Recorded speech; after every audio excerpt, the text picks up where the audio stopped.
उन भक्ति वाली साधनाओं का तो स्वर्ग महास्वर्ग में जिस झूठे सुख को सुख मानते हैं वहां मिलेंगे, और जो पाप अलग लिखे हुए हैं वो मिलेंगे अपने नरक में, या फिर 84 लाख योनियों में, या फिर मनुष्य जीवन प्राप्त होगा। उसमें भी कुछ मिश्रण किया जाता है पाप और पुण्यों का। तो कहने का भाव ये है कि जहां हम रह रहे हैं वो, और जिन भगवानों को हम पूज रहे हैं, उनकी पूजाओं से हमारे संचित कर्म नहीं कट सकते। प्रारब्ध का जो कर्म, प्रारब्ध का कर्म वो होता है जो हमारे जीवन में लिख दिया जाता है, जिसको हम भाग्य बोलते हैं, किस्मत, वो दोनों भोगने पड़ेंगे।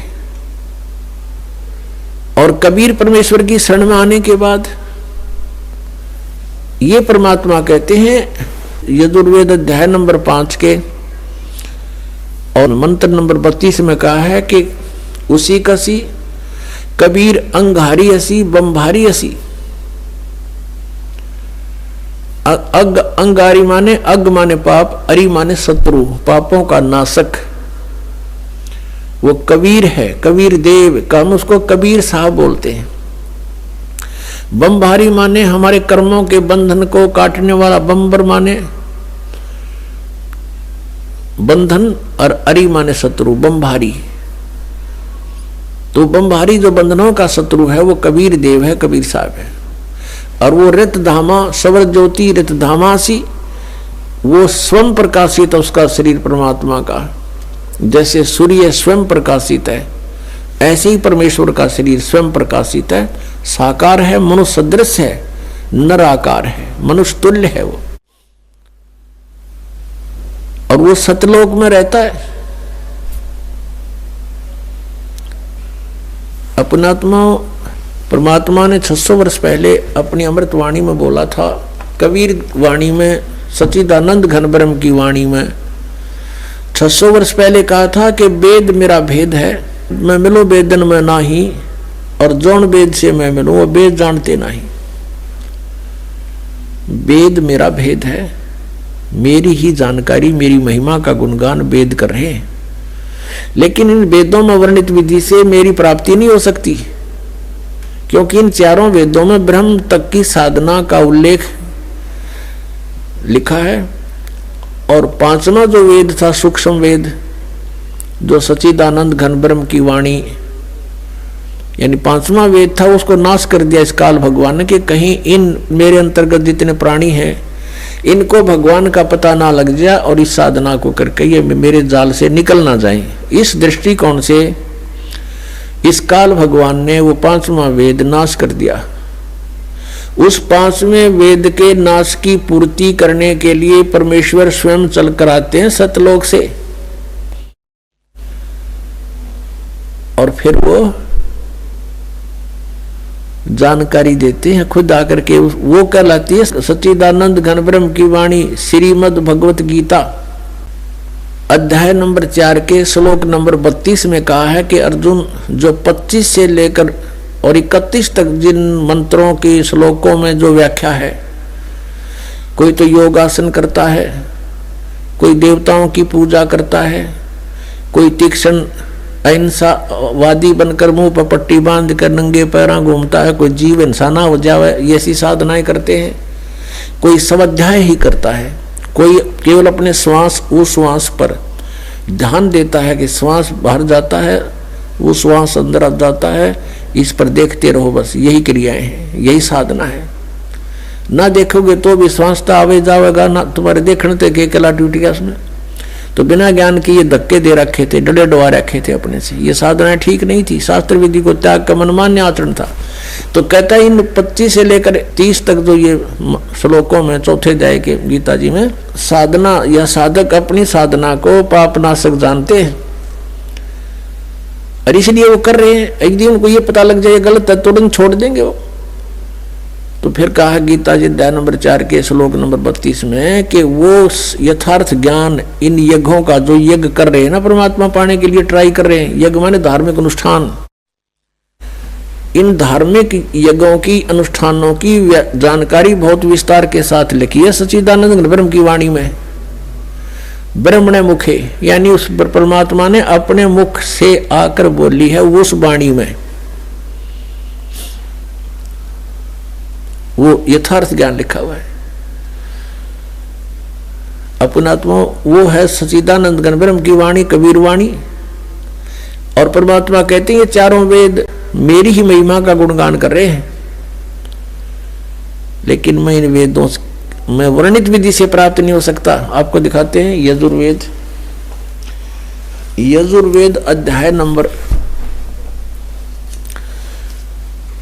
5 का मंत्र नंबर 32 में कबीर अंगारी असी बम भारी असी। ये देखिएगा, ये है यजुर्वेद और महर्षि दानंद द्वारा इसका अनुवाद है। इसके प्रकाशक कौन है?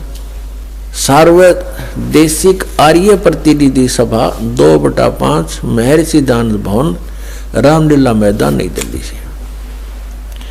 यजुर्वेद आर्य भाषा भाष्य संपूर्ण 40 अध्याय, महर्षि दानंद सरस्वती कृत। इस दानंद जी ने इसका अनुवाद किया है। ये लेखक नहीं है वेदों का, केवल अनुवाद करता है, जैसे गीता जी के गढ़े अनुवाद करता है। और मुद्रक ये है Prince offset printers 1510 Pataudi house Daryaganj नई दिल्ली से। अब इसके 5वें अध्याय के 32वें श्लोक में दिखाते हैं आपको। ये 5वां अध्याय और ये है नीचे 32वां मंत्र 32।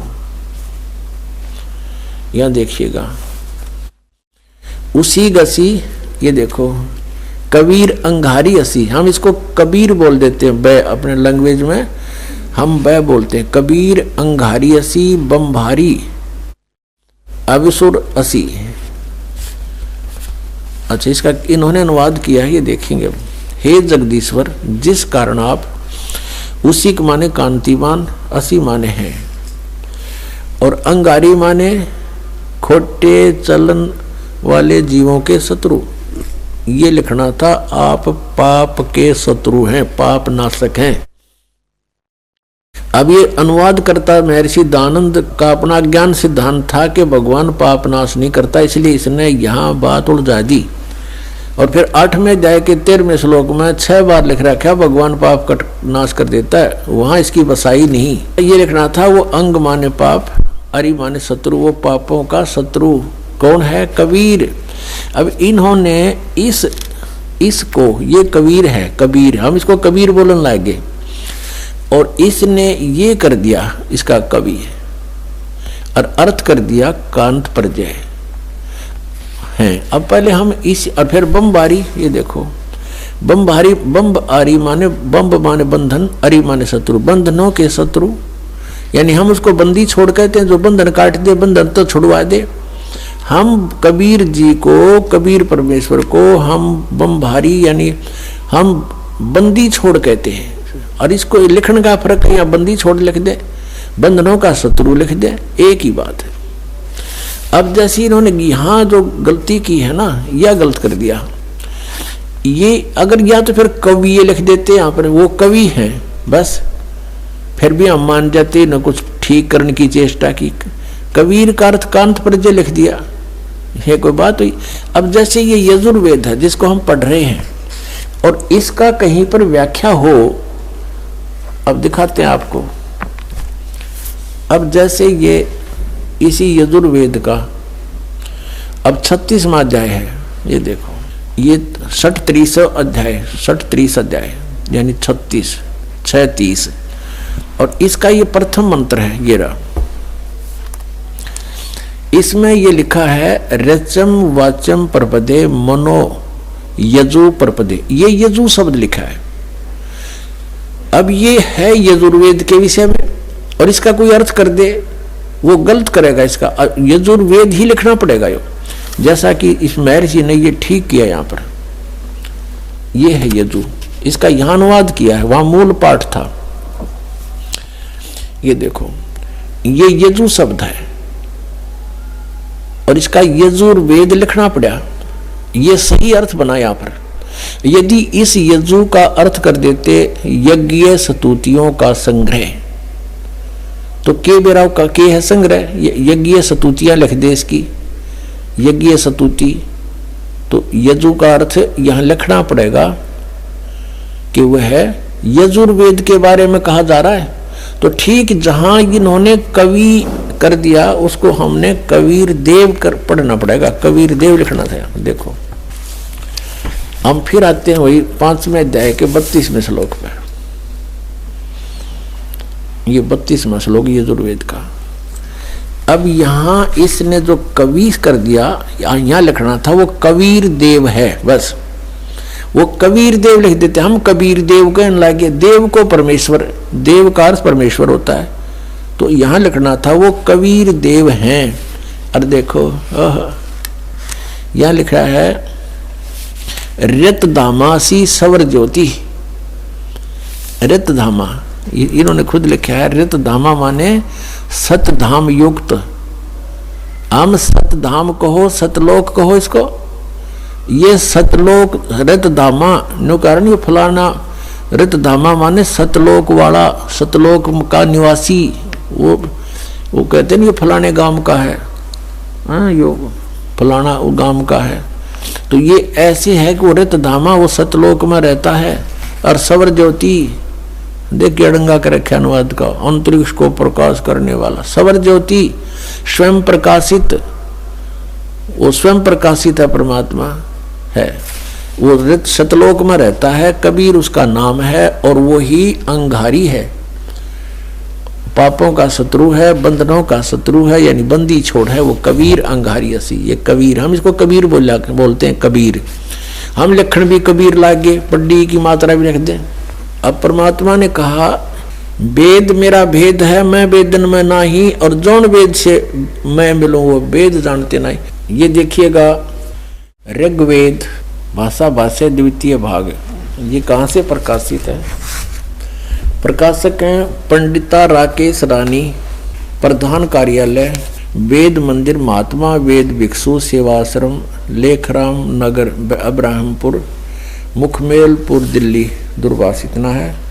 और नीचे लिखा दान संस्थान नई दिल्ली का प्रकाशन। और इसका यहाँ अनुवाद करता है ये 9-10 मंडल हैं। ये महात्मा वेद भिक्षु भारतेंद्र नाथ दान संस्थान करोल बाग नई दिल्ली। इसके 10वें सूक्त के 10वें मंडल के और सूक्त नंबर 49 में दिखाते हैं आपको। ये देखिएगा ऋग्वेद मंडल नंबर 10 और सूक्त 49 इसका ये पहला ही मंत्र है। 49 सूक्त का ये पहला मंत्र है। इसमें लिखा है कि मैं स्तुति करने वाले को, यानी पूर्ण परमात्मा अपनी महिमा वेदों में लिख रहे हैं। और इसका अर्थ है कि अहम दा ग्रहणते पूर्वम स्वहम ब्रह्म करणम। अब पूर्ण परमात्मा कहता है ब्रह्म की उत्पत्ति मैंने ही की। अब यहां देखो इनका अनुवाद देखें, मैं स्तुति करने वाले को सनातन निवास योग्य लोक, सनातन ऐश्वर्य निवास योग्य लोक मोक्ष तथा ज्ञान प्रदान करता हूँ। मोक्ष भी प्रदान करता हूँ और निवास योग्य सनातन लोक, सनातन ऐश्वर्य जहाँ जाने के बाद फिर कभी आपका सुख नाश नहीं होगा, वो प्रदान करता हूँ। अहम ब्रह्म, ये देखो स्पष्ट, ये भी पढ़ना पड़ेगा हमने, नहीं तो ये गड़बड़ कर रहे हैं।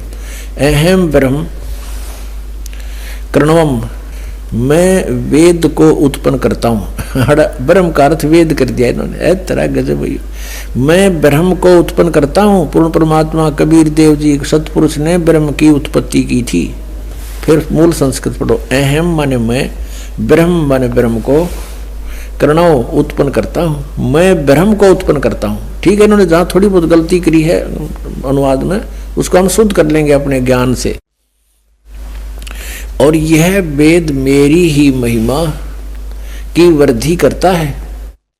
ये वेद मेरी ही महिमा करता है, चारों वेद मेरी ही महिमा गा रहे हैं।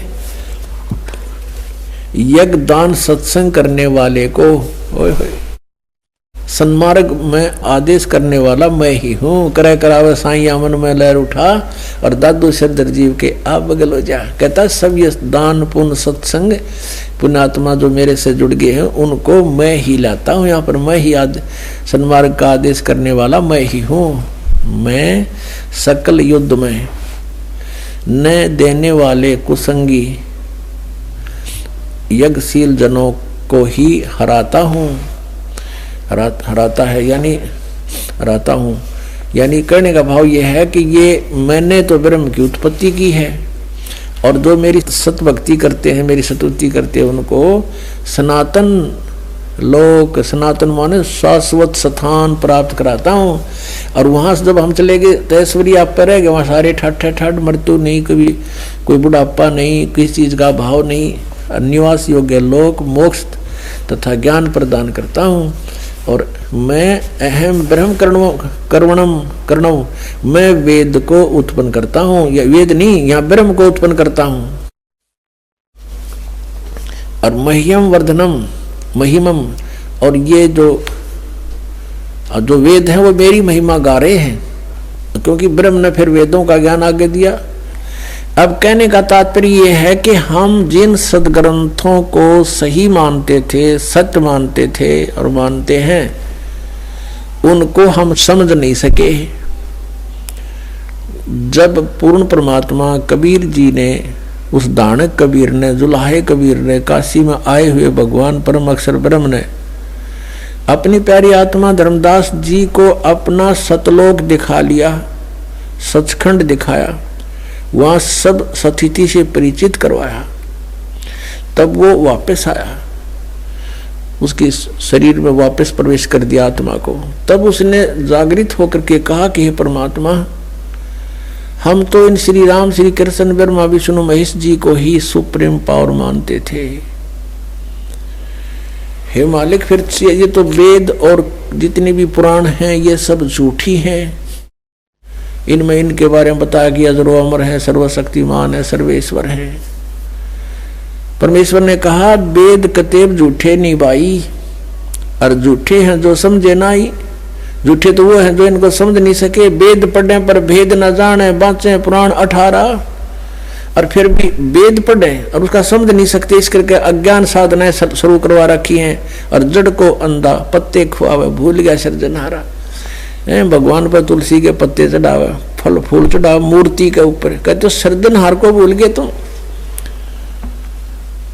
तो इन वेदों में परमेश्वर की महिमा है।